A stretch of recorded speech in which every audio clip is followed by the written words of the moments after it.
Recording's a good thing. Yeah. Recording means you're winning. Why not? Don't they like setting records? Oh, I just mean like winning in life. Oh.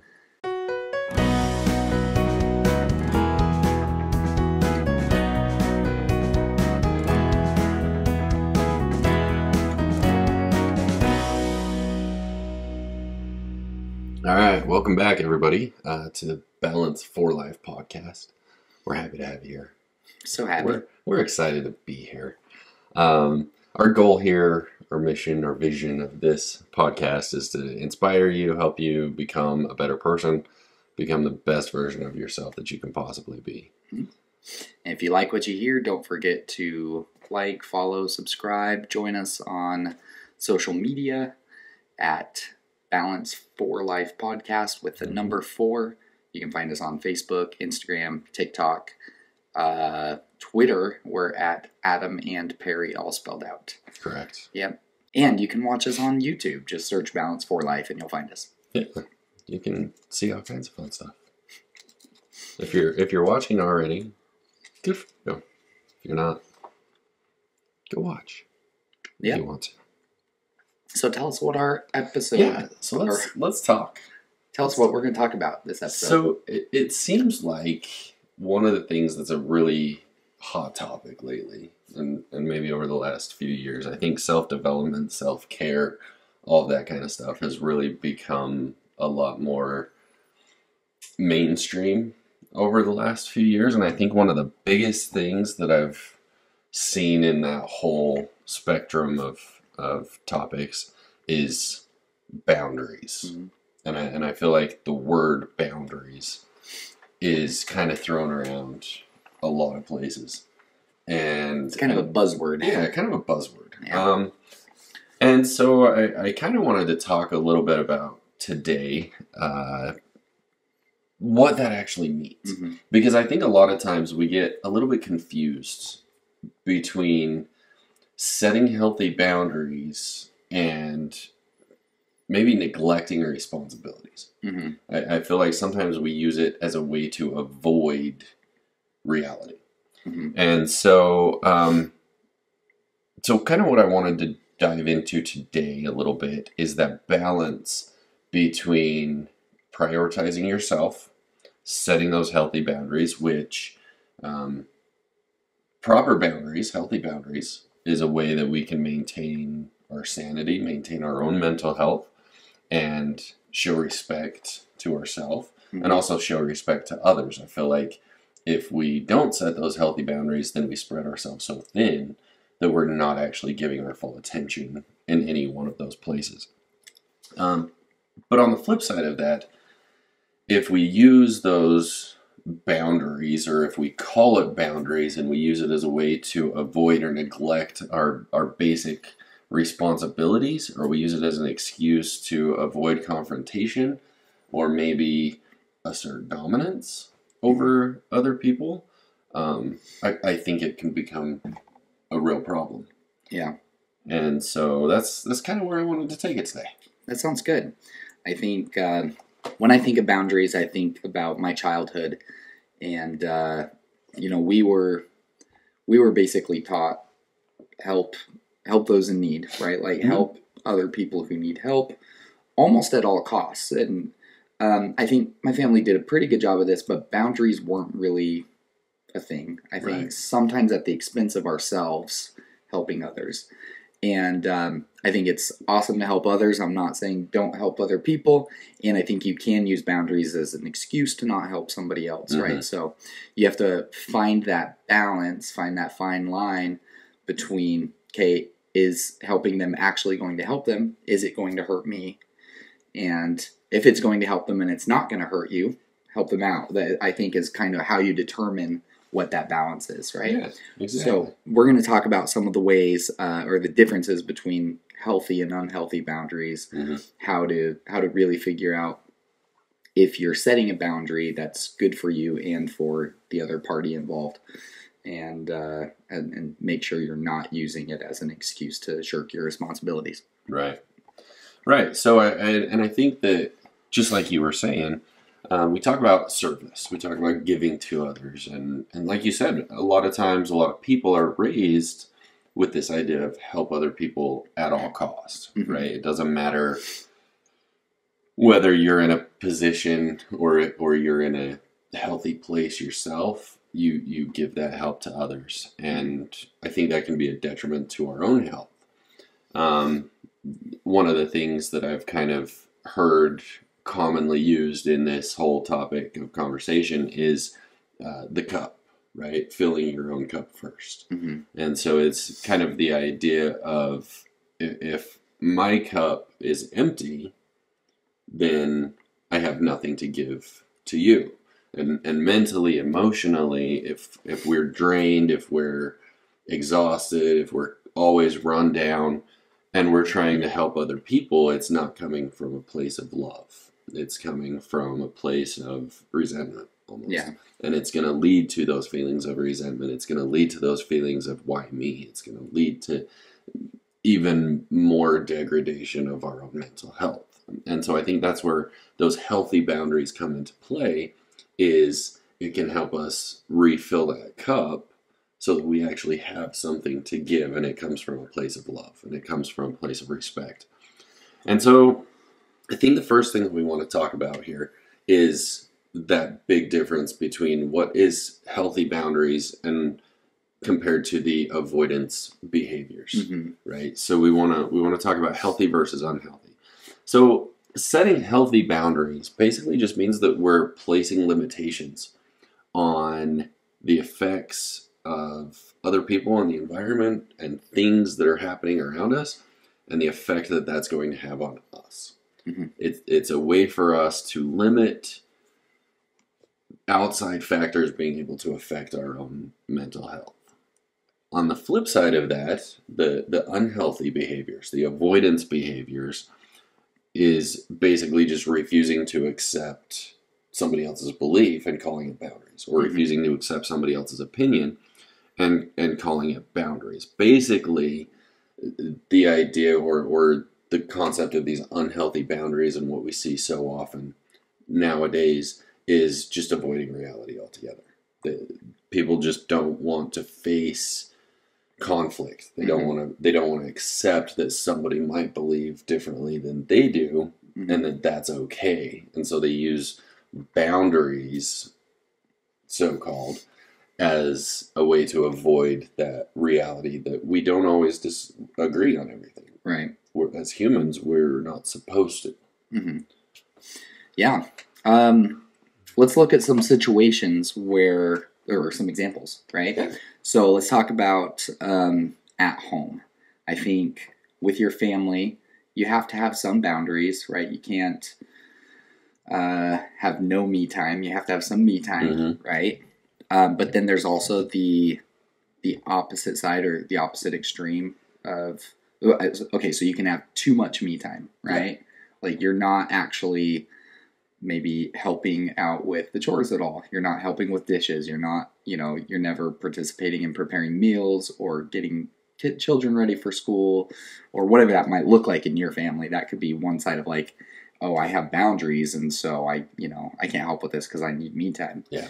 On the flip side of that, there are people who never have me time, right? They don't have any boundaries, and so it's, no matter how they're feeling or what they're trying to accomplish, if somebody else in the family needs help with something, that they're going to drop everything and do that. So how do we have kind of that balance there at home? Yeah. And I think one of the ways we can do that is to schedule time, right? And one of the things that we do in our family is we do this maybe about 75% of the time. It's actually something new, so we're still trying to make it a habit. Okay. But on Sunday evenings, we get together and we have a family council. Mhm. And the bulk of it is talking about our schedule for the upcoming week. So, for example, we talk about when we're going to have band practice. Mhm. And so my wife and my kids know when I'm having band practice, and unless there's some sort of emergency, like nothing is going to pull me away from band practice, right? And we make sure that it doesn't conflict with something that, that is more important with my family. Right.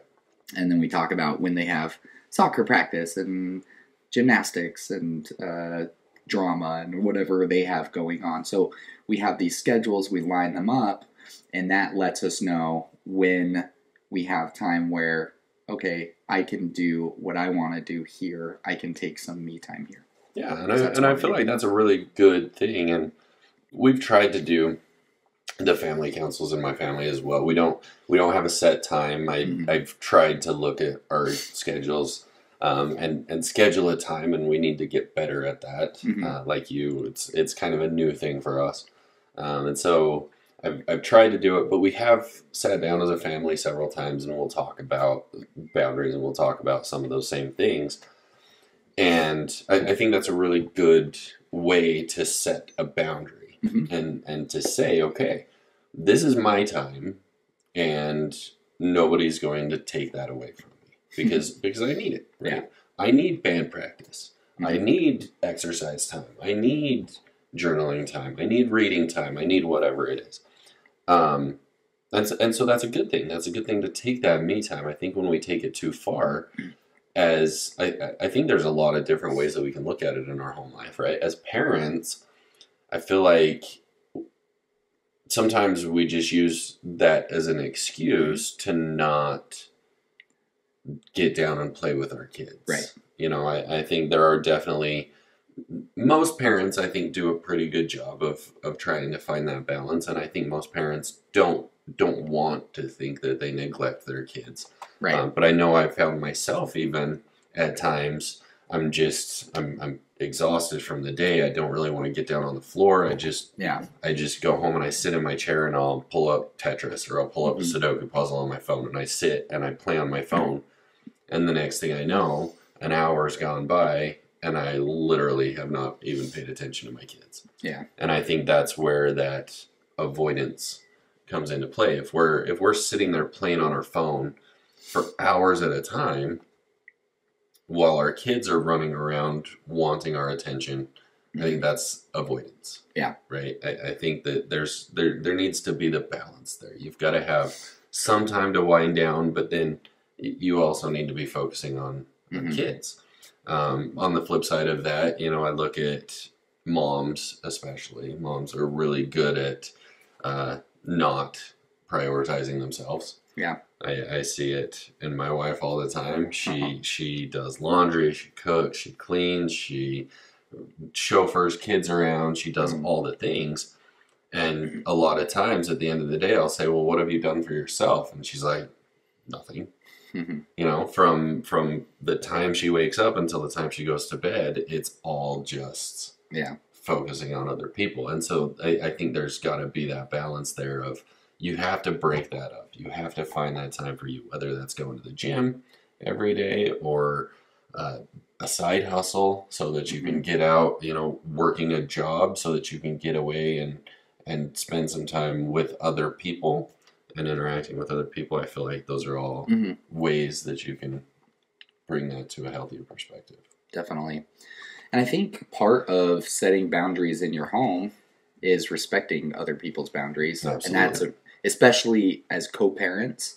And I realize that not everybody's fortunate enough to be in that situation. You know, it's harder for single parents. So if you're a single parent listening to this, this advice isn't going to apply to you, but I still think that you have to just find that time and you know, figure out how to make it work. But, you know, my wife and I both try really hard to let each other have their boundaries. We can tell, you know, I can tell when she just needs like to escape, and I'll, you know, take over and do everything for bedtime sometimes. Yeah. And then, you know, likewise, sometimes I'll feel guilty about being on my phone, playing a game, you know, while she's finishing bedtime. Maybe I've helped for a little bit and then I just check out on accident, you know, and then I realize and I start feeling guilty. But you know, she notices that. She's like, okay, he needs that a little bit right now. Yeah. And, you know, regarding that, I think, you know, you're not saying never play your phone, right? Never ignore your kids. Yeah. It shouldn't be a constant thing, right? Like exactly. There might be times where you just need that for a few minutes. You need to ignore your kids. You need to get away from the noise. Like you just need to calm your own mind. Right. And that's a good thing. And I think we can use things like exercise and going to the gym. I think going to the gym, exercising is a good thing. It's healthy. It's exercise. It's focusing on you. It's physical. It's emotional. It's all of the things that we talk about. But if you're spending 8 hours a day in the gym, if you're there 3 times a day, or if you use the gym as a way to avoid your responsibilities as a parent or as a spouse, that's too much. Right. And I think it can be with anything. Like going to the gym is a good thing. Too much is too much. And so I feel like that's where we need to find that balance. And I think another way at our homes, as children, right? We grow up, we're taught all these things, and I think a lot of times we don't know how, as children, to set boundaries with our parents. And even as adult children, sometimes it's really hard. I think it's even harder as adult children to set those boundaries and be able to say, you know what, I'm making this decision. I don't need advice on it. I am an adult. I can make my decision. I don't need to be parented anymore. You've taught me what's right, and now it's my turn to go make that decision. And if we can do that out of a position of love and respect, it helps to create a more healthy relationship. Right? I think too often we get into the unhealthy attachments with our parents. And it's really hard to break that cycle. And so I think that setting those boundaries and saying, I'm not going to let you affect my mental health anymore. I'm not going to let you bring me down. I'm not going to let you control me anymore as a parent. We need to have some separation. And I think that's a good thing as well.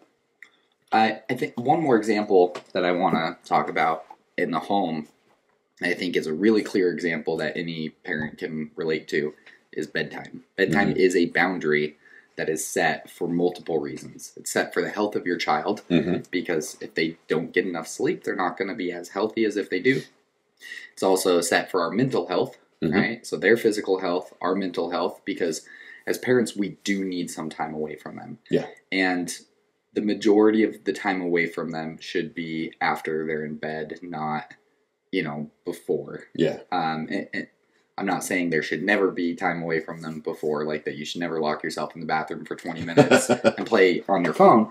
But nobody ever does but that. I think that's one of the reasons why children need more sleep than adults. I'm just going out on a limb and guessing at this, but I think one of the reasons is so that adults can have some time away from their children, because it is physically draining and mentally draining, emotionally draining to raise another human being. You know what? So, on that note, I would like to see if there's any scientists listening. Yes, I'd like to see the research. If you can do the research on that, let us know. Or if you've already done it. If you've already done the research on that, because I agree. I think, I think because we do have, a little bit of time, and for me, one of the things that I was thinking about is when I get home from work, between the time I get home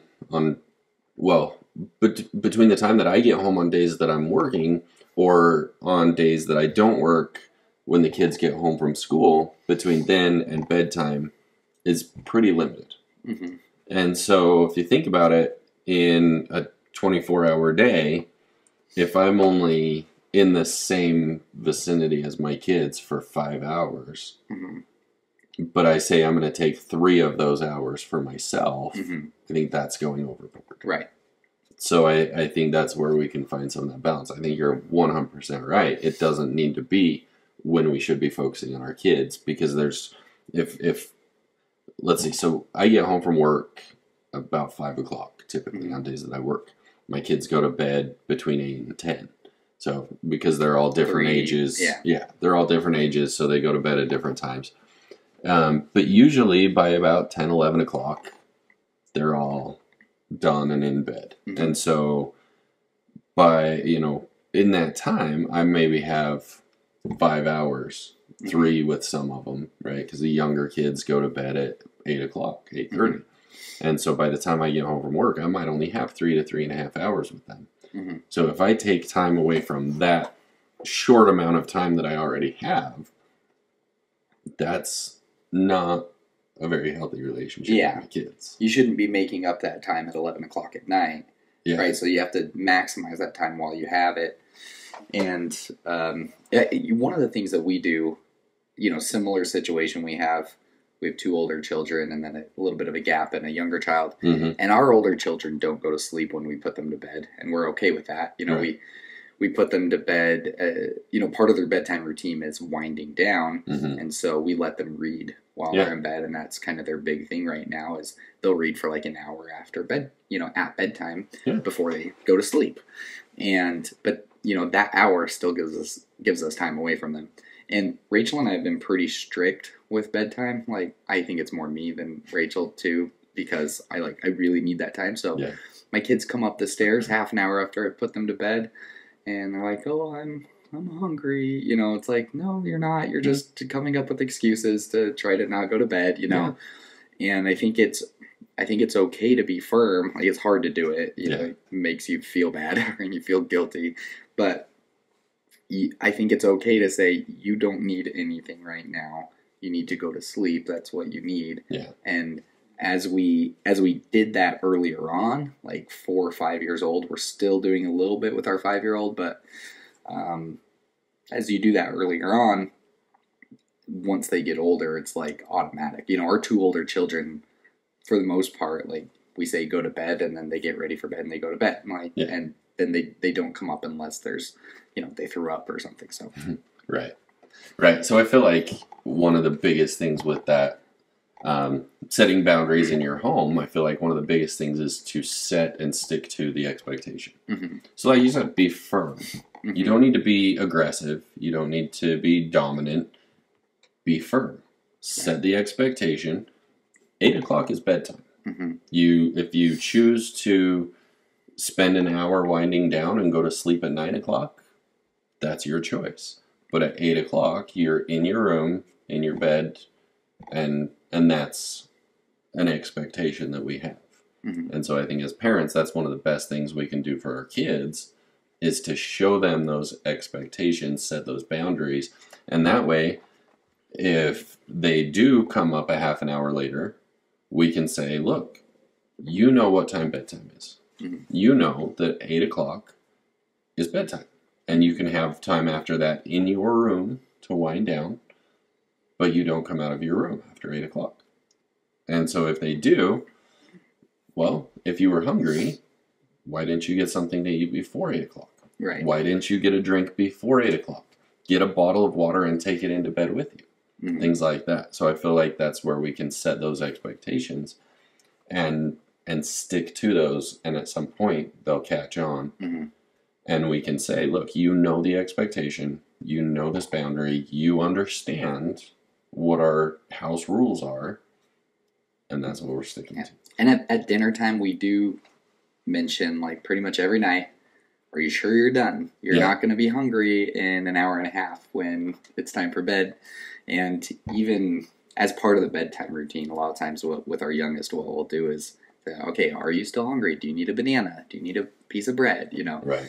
And so basically the rule is, once you're in your room for bedtime, like we've said goodnight, you can't be hungry. So you're in your room at that point.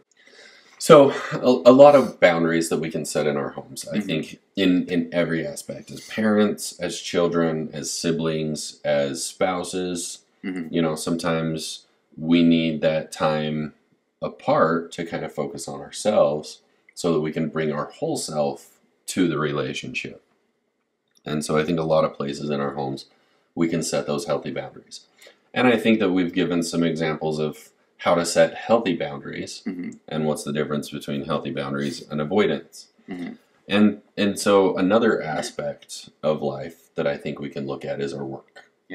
I think that there's kind of a fine line, maybe not so fine of a line, but a very solid line between being a yes person and just saying yes to everything, which I think there's a time and a place for. I think that saying yes opens you up to possibilities that you probably wouldn't have had otherwise. Yes. And every activity or every assignment that you take on and that you can do is going to give you opportunities to grow and to develop. On the flip side of that, there are people who say no to everything.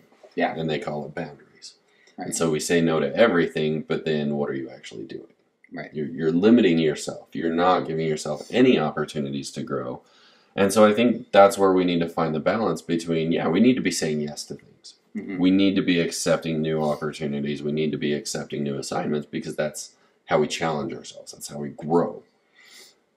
But we don't need to say yes to everything.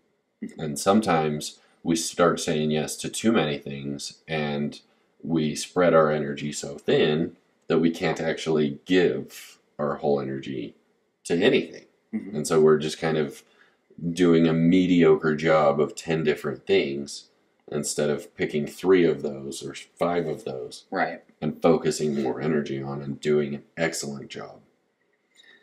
I think saying no at work, especially to like a supervisor, is really hard. Yeah. I mean, I feel like every time my supervisor says, hey, what do you think about having this call with this customer that's not your customer? It's going to give you extra practice.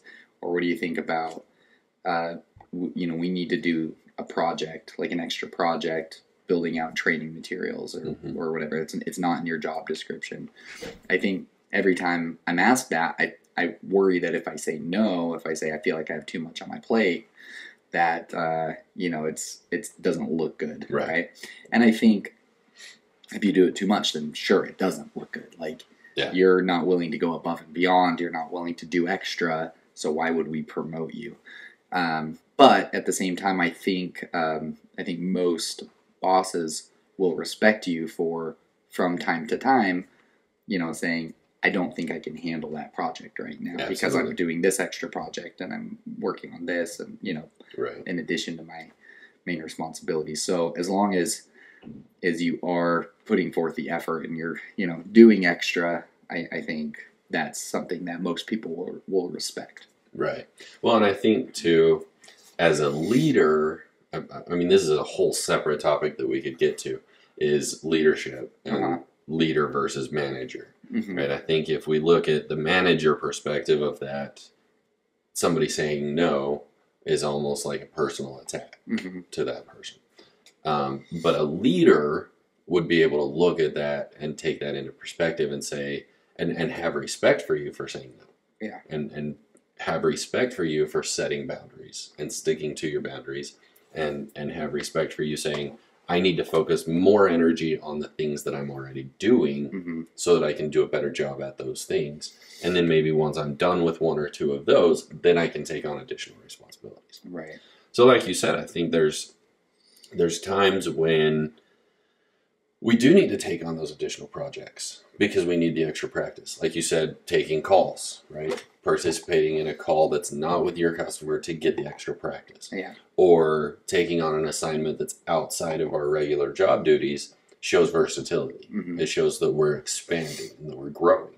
And so I think there is a time when we need to show those things as long as it's not spreading us too thin. Right. And so I think that good leaders can recognize that as well. I would also say if you're working at a company that praises people who put in 70 to 80 hours a week, then that might not be a good company to work for. Yeah. I've been in that situation where it's like, you basically only got praised if you worked extra hours and you were seen at work. Like the last person at work was the best worker, you know? And I've worked at other places where a balance between work and home life was more what was praised. Right. And I think that's the right attitude to have because, look, if you work 70 hours 1 week because, you had some extra things you had to finish and some deadlines, that's one thing. And that can be a good thing. And that shows that you're willing to work hard and work a little bit extra if you need to. But, if hear in a job interview that like, we really value working extra hours every week, then that's a job that I don't want. Yeah. Yeah, and I totally can agree with that. I think I can't remember which company it was, but I heard about a company at one point, and this may have been years ago. I can't even remember when it was, but company had restructured, and it originally was one of those kind of companies that people were putting in 70, 80, 90 hours a week. Nobody was getting promoted. Nobody was getting raises. Nobody was getting recognition. It was just expected that you were going to do this extra work. And as a leader, one of the things that you need to be aware of is if you're taking that time away from that employee's family or their personal life or them being able to refill their cup, then really how good is that employee to you? Right. If you're bringing 10 employees to work who are exhausted and run down because they're only getting 5 or 6 hours of sleep a night and they're working 16-hour days, really, you can do the same thing with 5 employees getting enough sleep and managing their personal lives and that kind of stuff. And so I think as a leader, you need to be aware of that, and you need to recognize, when am I creating a detriment to myself? So this company restructured, they got new leadership, and they actually set a rule where an employee's bonus or raises or some incentive package was one of the determining factors was if you were staying past 5:30 or whatever quitting time was.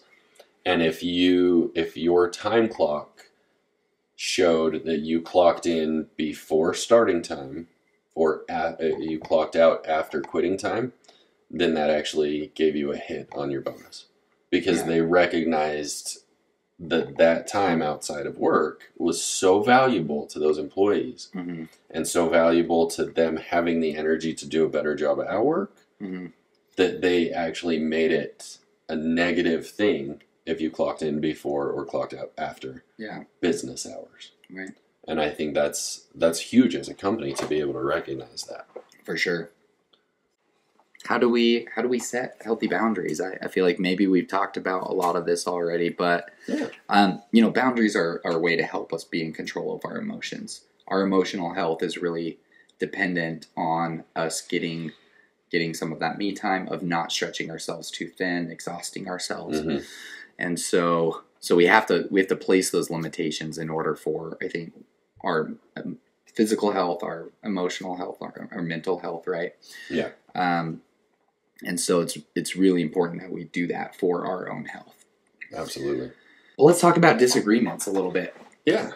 So, because I think setting boundaries doesn't mean that you don't have disagreements with somebody because, this is my boundary, so we can't discuss it. Yeah. Right? My boundary is I'm not going to accept that you have a different opinion than me. I'm just going to walk away from any disagreements. Exactly.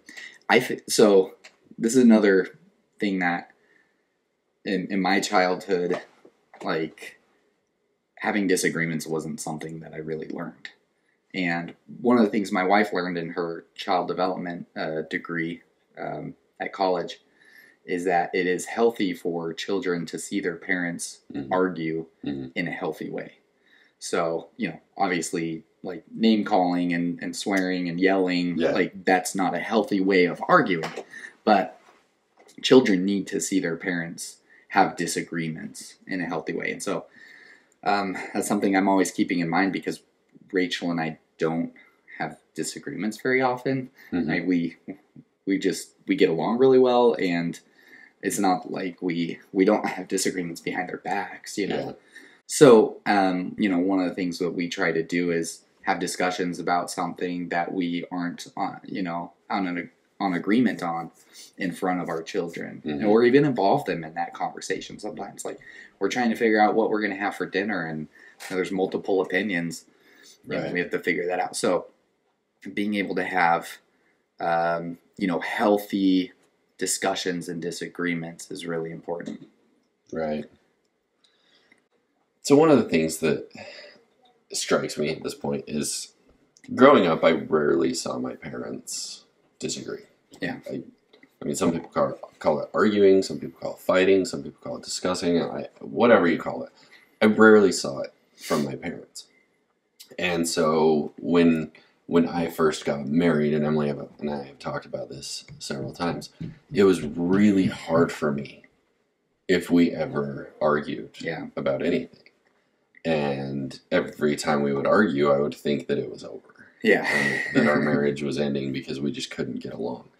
And one of the things that I've learned over 18 years of marriage, 19 years of being together, one of the things that I've learned is it is impossible to take two people from completely different backgrounds and put them together and expect them to agree on everything. Yeah. And something else that I heard, and I can't remember where I heard this either, but if somebody that you call a friend always agrees with you, they're not a very good friend. Right. Because the truth is, we don't always agree. Yeah. Sometimes we think differently. That might be because of the way we were raised, might be because of what we've learned or what we've seen. We all have different experiences, and our experiences shape our beliefs. And we're not always going to agree. And so if somebody always agrees with you, that might not be, I mean, obviously they're going to still be a friend, but they're not going to be a close. They're not going to push you. They're not going to push you. They're not going to challenge you. Yeah. And so one of the things that I've learned over this 18 years is every time that we disagree on something, I try and use that to grow. Like you said, it challenges my perspective, challenges my views, challenges my beliefs. And so when I meet somebody or I talk to somebody who believes differently than I do, I listen. And I try and hear what they have to say. And I may not agree with them. I may not change my belief. But I listen to them. And I try and maybe challenge the way that I think. Because if their experience is different, obviously their experience is still valid. And so if they've experienced life in a different way than I have, that's a way that I can open up my mind and see that, hey, the world isn't always the way that I see it. Right. So I think that's something that we need to be aware of. And so, like you said, I've tried to be a lot more open with our disagreements, to show our kids that it's healthy. And with my parents, I don't know that they were trying to hide anything from us, or if they just, like you and Rachel, didn't disagree on a lot of things. Just really got along on a lot of things. But I've tried really hard in our relationship with our kids to show them that it is okay, that it's healthy, that it's okay to disagree, and that it's okay to debate and have a healthy discussion on things. And then you can still be partners. And you can compromise and you can come to an agreement of sorts on, okay, well, this is what I believe, or this is what you believe, or this is how we were raised, and this is what our parents did. So let's maybe take the best of both of those worlds and put it into, now, what are we going to do, right? Right. So maybe whatever my parents might have set as expectations and her parents might have set as expectations, what did we like? And what didn't we like? And let's use that to make it our own. To make our own family boundaries. And so I think that's a good way to grow and to build a new perspective on life. Agreed.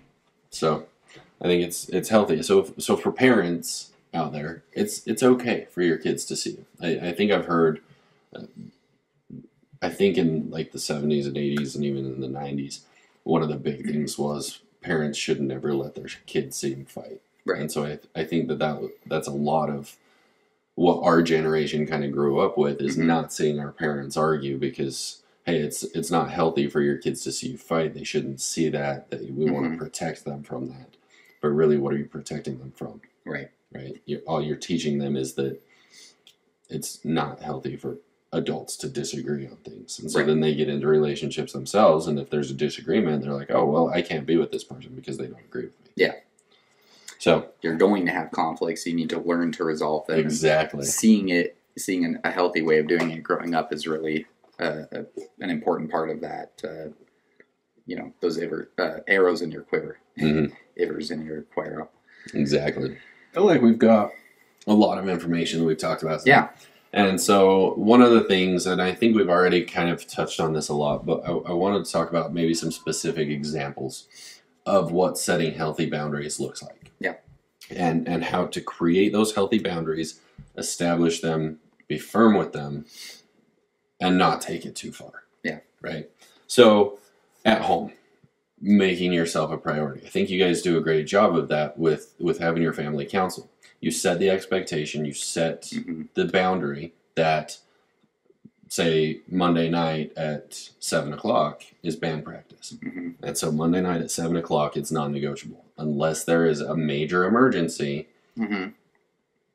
that nothing is going to take you away from that. Mhm. Right? And I think you said at one point Rachel was doing horse riding lessons. Is she still doing that? Not right now, but she does book club from time Okay. to time, and she does game night with ladies in the neighborhood, and she has her own thing. So it might not be every week, but Yeah. she has something similar that she goes out and does, and that's part of her Mhm. time. And it's non-negotiable. Yeah. And unless there's a major emergency, she does that. Right.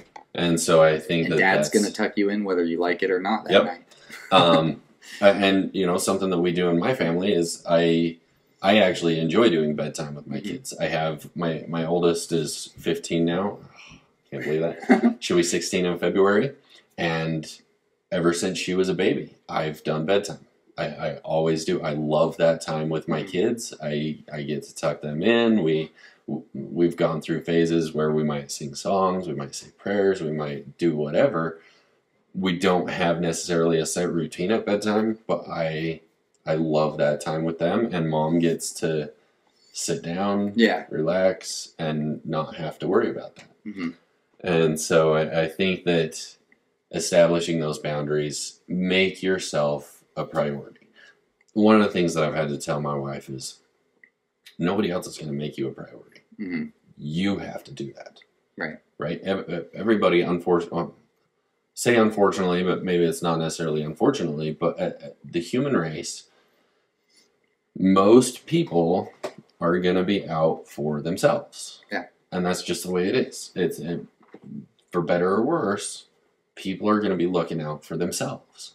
And so if you are not making yourself a priority, nobody else is going to do it for you.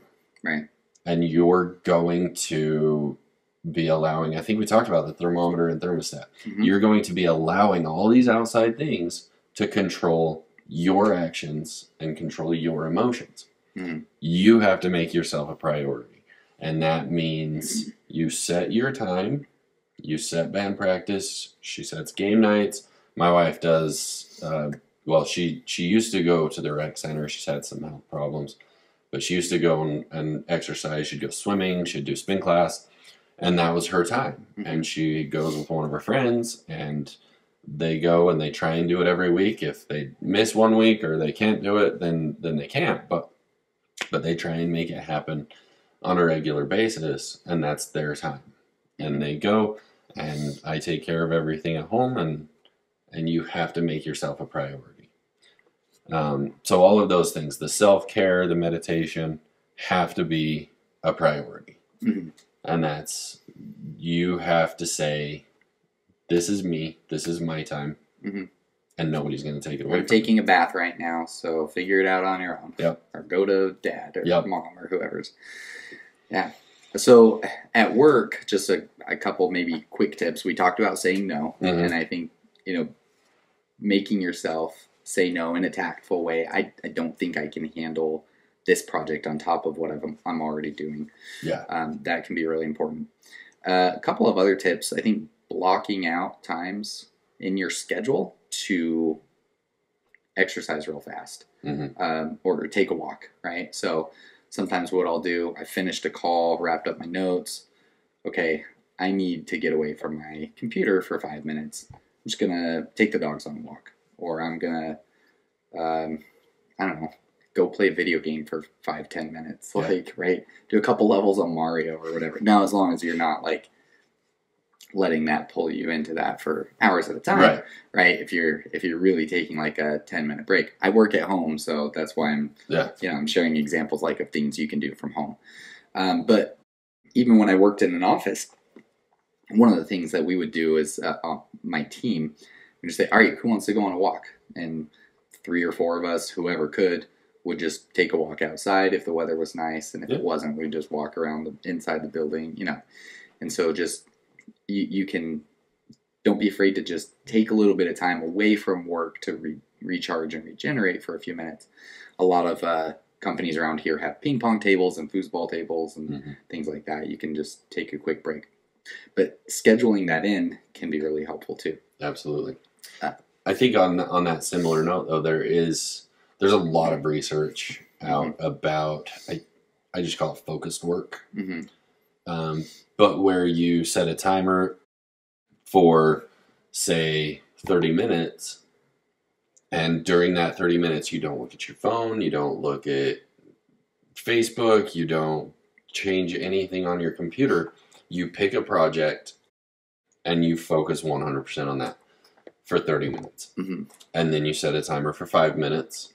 And during that 5 minutes, you get up and walk around, you use the bathroom, you check your phone, you check your messages, whatever.